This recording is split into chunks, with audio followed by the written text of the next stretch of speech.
Selamat datang di Beetle Channel, semoga kita bahagia. Jangan lupa subscribe, like, komen dan share agar channel ini semakin berkembang. Terima kasih. Novel Kekuasaan dan Kekayaan, Bab 338.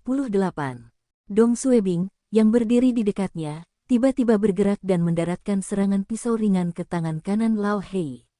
Gedebuk, Lao Hei berteriak kesakitan dan melepaskan senjatanya. Sarafnya terpukul, menyebabkan tangan skema mati rasa. Lao Hei sangat marah melihat Xiao Xie memukulnya tiba-tiba, dan dia membalas dengan pukulan lurus. Dong Suebing menghindari pukulan itu dengan mudah dan menendang lutut Lao Hei. Lao Hei berteriak kesakitan lagi saat tubuhnya bergoyang. Begitu dia mendapatkan kembali keseimbangannya, dia bergerak maju untuk menyerang Dong Suebing dengan gerakan karatenya. Dong Suebing tidak panik dan memutar kepalanya ke samping untuk menghindari pukulan dan membalas pukulan ke dada Lao Hei. Saat Lao Hei melepaskan tendangan rendah, Dong Suebing menghindar dan melakukan gerakan ke depan untuk meraih lengan Lao Hei dan memutarnya ke belakang. Dia kemudian memberikan pukulan keras pada Lao Hei dengan sikunya, dan Lao Hei terjatuh ke tanah. Semua orang tercengang. Tidak ada yang tahu mengapa Xiao Xie menyerang Lao Hei miliknya. Selain itu, Xiao Xie terlihat kurus dan seharusnya tidak memiliki kekuatan untuk menang melawan Lao Hei dalam pertarungan. Lao Hei telah meninju Xiao Xie sebelumnya, dan Xiao Xie terjatuh hanya dengan sebuah pukulan. Tapi sekarang justru sebaliknya. Xiao Xie yang lemah itu tiba-tiba menjadi sangat pandai bertarung. Si kerucut segera mengeluarkan pistol dari pinggangnya. Jangan bergerak, apa yang kamu lakukan? Hu Qing terkejut dan segera berlindung dengan turun ke lantai. Xiao Wang dan kakak Yu melihatnya dan segera menyusul.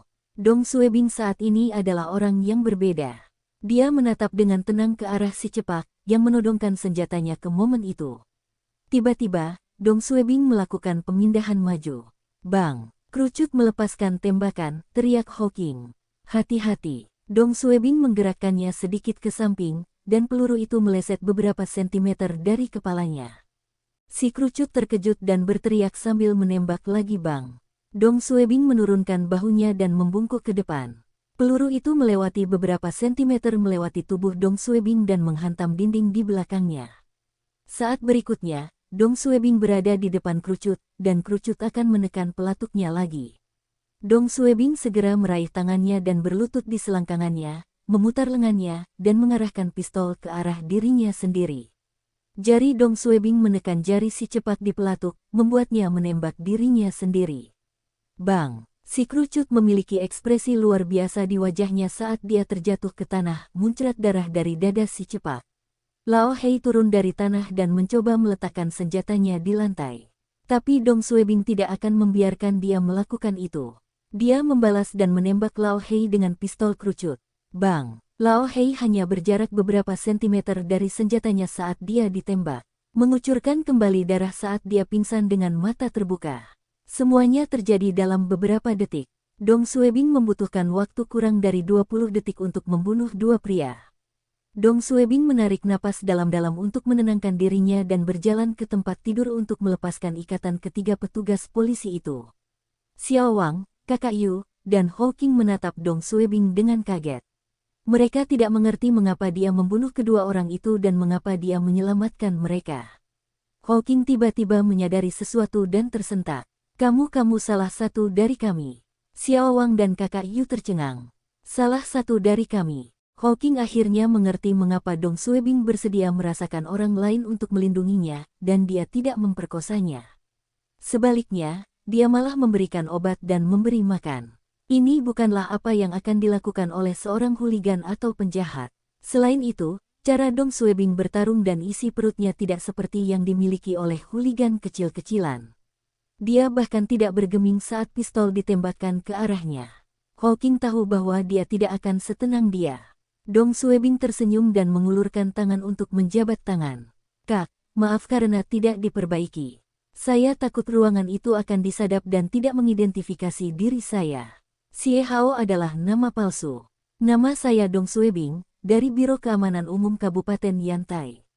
Saya di sini sebagai petugas yang menyamar untuk menyelidiki kasus pembobolan museum provinsi. Pemuda ini adalah salah satu dari kita. Semuanya terasa lega dan gembira. Hawking meraih tangan Dong Suebing dengan erat. Terima kasih banyak. Kakak Yu menekan lukanya, berseru penuh semangat. Kalau bukan karena kamu, kita semua akan mati. Kamerat, terima kasih. Jangan sebutkan itu. Dong Suebing memberikan sarung bantal kepada saudara Yu. Lukamu masih mengeluarkan darah. Cepat dan balut dirimu. Xiao Wang tiba-tiba bertanya. Kamu dipanggil Dong Suebing. Dong Suebing mengangguk. Apa yang salah? Nama ini kenapa begitu familiar? Xiao Wang bertanya. Hawking juga merasa nama Dong Suebing terdengar sangat familiar, dan dia pernah melihat wajahnya di suatu tempat.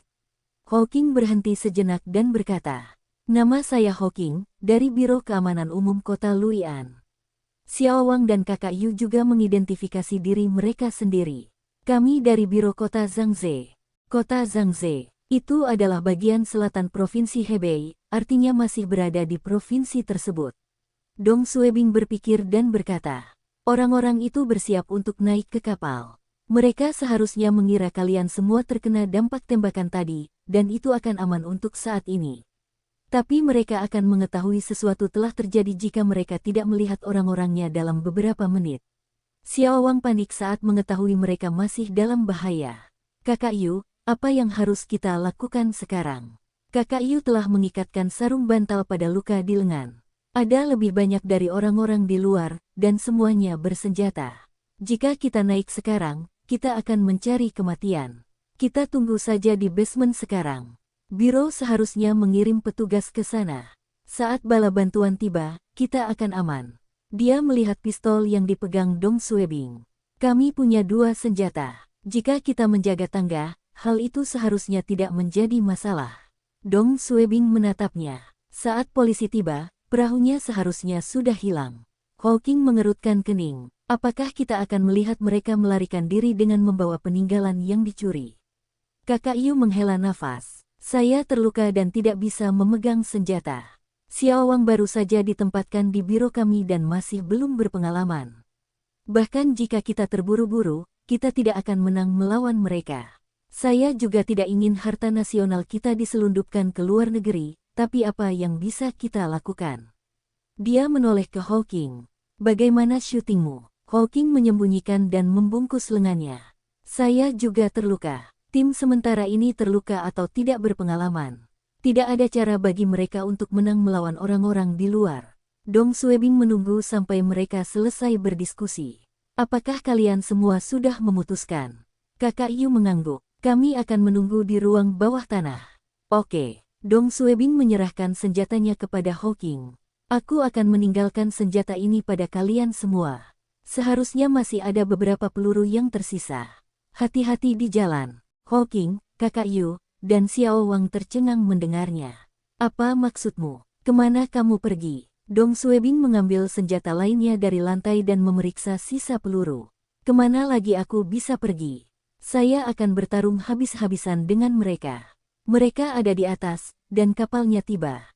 Jika saya tidak menangkap mereka sekarang, kapan saya bisa menangkap mereka? Dong Suebing menyamar untuk mengambil relik yang dicuri, dan tidak bersembunyi di ruang bawah tanah. Xiao Wang terkejut. Kamu pergi sendiri. Dong Suebing mengangguk. Aku ingin melakukan ini sendirian, kenapa aku masuk ke kamar mandi, teriak Hawking. Tidak, itu terlalu berbahaya. Anda sendirian dan hanya punya 1 senjata.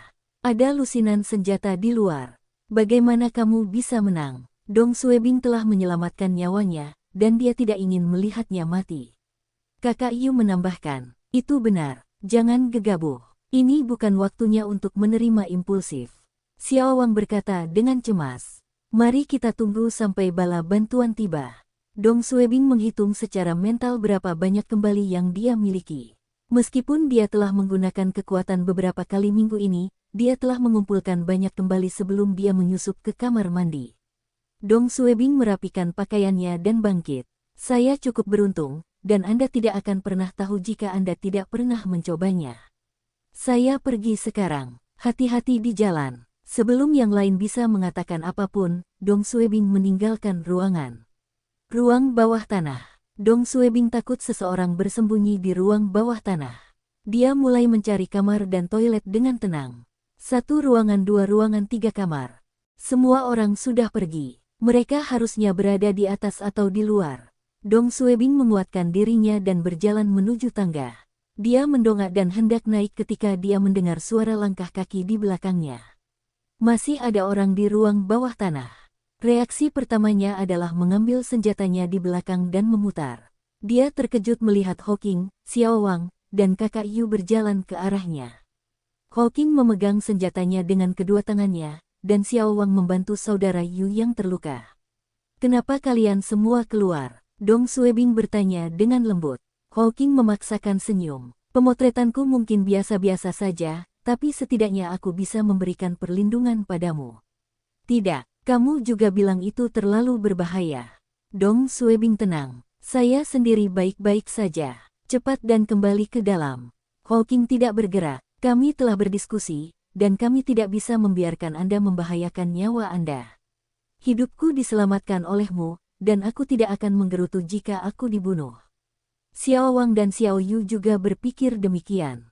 "Terlebih lagi, kami berasal dari keamanan publik, dan seharusnya penjahatlah yang bersembunyi dari kami. Bagaimana kita bisa bersembunyi dari mereka? Haha, kamu mengacaukan segalanya dalam hal ini, kenapa kami tidak bisa melakukan hal yang sama?" Dong Suebing berpikir dalam hatinya. "Bagaimana kalian semua bisa sama denganku? Saya tidak takut dengan peluru." "Tidak, kalian semua terluka dan hanya akan menjadi beban dingin," kata Dong Suebing. Kakak Yu menambahkan, "Mari kita berhenti membicarakan hal ini. Perahu mereka akan berangkat, tapi kalian semua." Hawking berpikir dan berkata, "Kami akan mendukungmu dari tangga dan tidak akan keluar. Dengan tembok sebagai penutup, kita seharusnya aman. Anda masih belum terekspos dan tidak perlu berbenturan dengan mereka saat Anda keluar. Anda dapat mendekati mereka dan menunggu sampai Anda menemukan tempat dengan perlindungan yang cukup sebelum Anda bertindak. Setelah Anda melepaskan tembakan, kami akan memberikan perlindungan dari sini. Dengan cara ini, peluang keberhasilannya akan lebih tinggi." Dong Suebing mengerutkan kening. Itu sudah memutuskan. Hawking memeriksa senjatanya lagi. Dong Suebing tidak punya pilihan selain menyetujui rencana Hawking. Mereka menikmati menaiki tangga dengan tenang. Dari diskusi mereka sebelumnya, Dong Suebing tahu dari ekspresi mereka bahwa hanya Hawking yang bisa membantu. Setidaknya Hawking lebih berani dari dua petugas lainnya. Xiao Wang dan kakak Yu masih bertanya-tanya. Meskipun mereka bersama Dong Suebing dan Hawking, mereka tidak siap secara mental. Salah satu dari mereka terluka, dan yang lainnya adalah pemula. Di sudut tangga, semuanya berhenti. Dong Suebing berbisik, "Baiklah, Anda akan menunggu di sini. Saya akan keluar dan melihatnya. Setelah Anda semua mendengar suara tembakan, keluarlah dan berikan dukungan untuk saya." Hawking mengangguk, "Hati-hati, ya, kalian semua juga harus berhati-hati." Dong Suebing menarik bajunya untuk menutupi senjata di punggungnya. Pintu utama dibuka di lantai 1. Dong Suebing dapat melihat beberapa pria berjas berdiri di kejauhan, dan tidak ada seorang pun di dalam gedung. Dong Suebing melihat sekeliling dan melanjutkan perjalanan ke atas. Dia pergi ke kantor untuk mencari bos. Jika bos tertangkap, akan lebih mudah menangkap sisanya. Namun, kantor itu kosong. Semua peninggalan budaya telah dipindahkan, dan brankas serta lemari kosong. Dong Suebing melakukan pencarian cepat di lantai 2, dan tidak dapat menemukan siapapun. Setelah itu, Dong Suebing kembali ke lantai 1. Dia berkata dengan keras pada dirinya sendiri, "Mengapa rumahnya kosong? Apakah semua orang pergi?" Kata-kata ini untuk memberitahu Hawking dan mereka semua bahwa bangunan itu kosong sebelum dia keluar. Sampai Anda menemukan tempat dengan perlindungan yang cukup sebelum Anda bertindak. Setelah Anda melepaskan tembakan, kami akan memberikan perlindungan dari sini. Dengan cara ini, peluang keberhasilannya akan lebih tinggi. Dong Suebing mengerutkan kening. Itu sudah memutuskan. Hawking memeriksa senjatanya lagi. Dong Suebing tidak punya pilihan selain menyetujui rencana Hawking. Mereka menikmati menaiki tangga dengan tenang. Dari diskusi mereka sebelumnya, Dong Suebing tahu dari ekspresi mereka bahwa hanya Hawking yang bisa membantu. Setidaknya Hawking lebih berani dari dua petugas lainnya. Xiao Wang dan kakak Yu masih bertanya-tanya. Meskipun mereka bersama Dong Suebing dan Hawking, mereka tidak siap secara mental. Salah satu dari mereka terluka, dan yang lainnya adalah pemula. Di sudut tangga, Semuanya berhenti. Dong Suebing berbisik, "Baiklah, Anda akan menunggu di sini. Saya akan keluar dan melihatnya. Setelah Anda semua mendengar suara tembakan, keluarlah dan berikan dukungan untuk saya." Hawking mengangguk, "Hati-hati, ya, kalian semua juga harus berhati-hati." Dong Suebing menarik bajunya untuk menutupi senjata di punggungnya. Pintu utama dibuka di lantai 1. Dong Suebing dapat melihat beberapa pria berjas berdiri di kejauhan, dan tidak ada seorang pun di dalam gedung.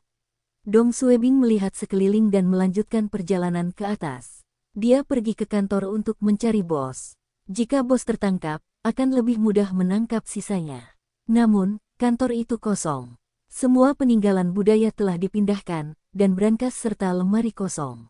Dong Suebing melakukan pencarian cepat di lantai 2, dan tidak dapat menemukan siapapun. Setelah itu, Dong Suebing kembali ke lantai 1. Dia berkata dengan keras pada dirinya sendiri, "Mengapa rumahnya kosong? Apakah semua orang pergi?" Kata-kata ini untuk memberitahu Hawking dan mereka semua bahwa bangunan itu kosong sebelum dia keluar gedung dan berkemah. "Kami akan meninggalkan negara ini, mengapa ada kebutuhan untuk membuang mayat-mayat tersebut? Ini hanya membuang-buang waktu." Dia berpikir dan ingin masuk untuk menghentikan mereka. Dong Suebing melihat ini dan segera mengeluarkan sebungkus rokok. "Ayo, merokoklah." "Tidak, kakak Ma ada di sini." Pria itu menggelengkan kepalanya sambil melihat ke arah Ma Wentao. Dong Suebing tidak akan mengizinkan orang ini memasuki gedung karena mereka akan mengetahuinya. Dia menarik pria itu dengan ringan dan bertanya, "Aku tahu kamu selalu mengikuti di samping bos. Kenapa aku tidak melihat bos?" Pria itu melihat Dong Suebing sedang tiba di sana dan tidak melanjutkan perjalanannya ke gedung. "Oh, bos ada di dalam mobil. Bagaimana dengan barangnya? Apakah barangnya juga ada di dalam mobil?" Dong Suebing bertanya. Pria itu mengerutkan keningnya. "Mengapa kamu bertanya tentang ini?" Aku ingin tahu kapan kita bisa mendapatkan uangnya."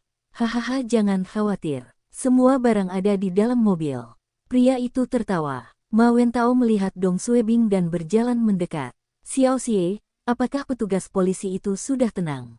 Dong Suebing menjawab dengan sopan. "Mereka mati. Saudara Liu dan saudara Hei sedang membuang mayatnya dan akan segera keluar." Ma Wentao mengutuk. "Apa yang perlu dibuang? Minta mereka keluar sekarang." Pria berkacamata hitam itu mengangguk dan mulai berjalan menuju gedung. Dong Suebing panik. "Manajer Ma, saudara Liu, baiklah. Xiao Xie, kamu akan mengikutiku. Pergi dan tunggu di dekat mobil." Ma Wentao mengusir Dong Suebing. Baginya, Xiao Xie adalah orang yang lemah dan tidak bisa bertarung sama sekali. Tapi dia pandai mengautentikasi barang antik, dan mereka mungkin masih perlu menggunakannya di masa depan. Jika polisi datang dan terjadi tembakan baku, Xiao Xie mungkin akan kencing di celana. Bersambung, terima kasih telah menyaksikan dan mendukung channel ini.